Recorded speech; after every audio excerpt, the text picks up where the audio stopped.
চব্বিশে তৃণমূলের বিরুদ্ধে বিজেপির হাতিয়ার সন্দেশখালী ইস্যুকে হাতিয়ার করে চাইছে মহিলার মন জয় করতে।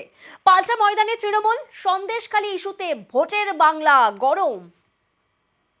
পুরো বাংলাতে সন্দেশখালীর ঝড় উঠবে। সন্দেশখালীর মা বোনেরা আমাদের সাথেই আছে। এই বছরের জানুয়ারি থেকে সন্দেশখালী সরগরম। এই ইস্যুকেই 24-এর লোকসভা ভোটে হাতিয়ার করছে বিজেপি। এ নিয়ে আসরে খোদ নরেন্দ্র মোদী। মার্চের প্রথম সপ্তাহ থেকে ধরলে ইতিমধ্যেই বাংলায় এসে 6টি সভা করে ফেলেছেন নরেন্দ্র মোদী। প্রতিটি সভা থেকেই তৃণমূলকে নিশানা করতে সন্দেশখালীকে হাতিয়ার করেছেন তিনি।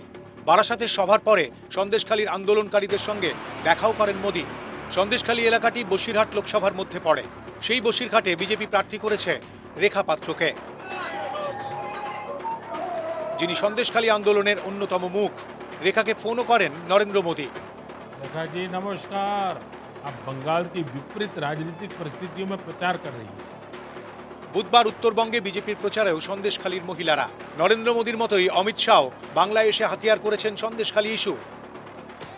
तृणमूल कांग्रेस को जिताने का मतलब है संदेशखाली की तरह अत्याचार करने की छूट देना।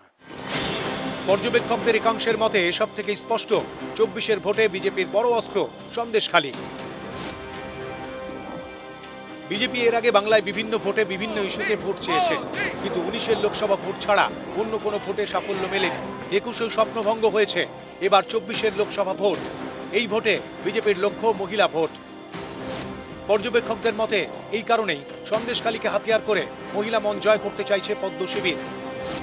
পশ্চিমবঙ্গে মোট ভোটারের 49.2% মহিলা, অর্থাৎ পশ্চিমবঙ্গে মহিলা ভোট যাদের দিকে তাদেরই বাজিমাত। তৃণমূল বারবারই দাবি করে নারী নিরাপত্তায় দেশের মধ্যে এগিয়ে বাংলা। এই দাবিকেই ভোতা করতে চাইছে বিজেপি। তাই সন্দেশখালীতে নারী নির্যাতনের অভিযোগে শান দিচ্ছে। এভাবেই বাঙালির আবেগ ও যাত্রাভিমানকে নাড়া দিতে চাইছে পদ্ম শিবির, যাতে তৃণমূলের বিরুদ্ধে ক্ষোভ তৈরি হয়। পুরো বাংলাতে সন্দেশখালীর ঝড় উঠবে। আমি তো আমাদের কর্মী আরাবুলকে অ্যারেস্ট করতে পারি, শাহজাহানকে অ্যারেস্ট করতে পারি, তাহলে তোমরা কেন গুন্ডাকে হোম মিনিস্টার রাখো? সন্দেশখালীর মা বোনেরা আমাদের সাথেই আছে। চিন্তা করার কোনো কারণ নেই। ভোটটা হলে মোদীবাবু দেখতে পাবেন। এভাবেই সন্দেশখালী ইস্যুতে গরম ভোটের বাংলা। একদিকে সন্দেশখালীকে হাতিয়ার করে ভোটে তার ডিভিডেন্ড পেতে চাইছে বিজেপি, পাল্টা পদ্মের অস্ত্রকে ভোতা করতে আসরে তৃণমূল। সন্দেশখালীতে আমরা রক্তাক্ত হয়েছি, সন্দেশখালীর মানুষ আক্রান্ত হয়েছে, সন্দেশখালীর মানুষ শান্তি পাক, সন্দেশখালীর মানুষ জমি ফেরত পাক। আমরা শুধু এইটুকুনি চাই, ব্যান্ড পার্টি নয়, পলিটিক্যাল পার্টি। সুতরাং এরকম ঘটনা পেটে তো প্রচার হবে। সন্দেশখালীর যা ঘটনা ঘটেছে তার প্রেক্ষিতে গ্রেপ্তার করেছে তো এই রাজ্যের পুলিশ। মাননীয় আদালত সিট করতে বলেছেন, সিবিআই এর একটা সিট হবে। তা কি গেল এলো তাতে? দোষ যে করেছে তার উপযুক্ত শাস্তি হোক। ভোটে তো ওরা লড়ছে, আমরা ভোটে লড়ছি। নিউজ 18 বাংলা।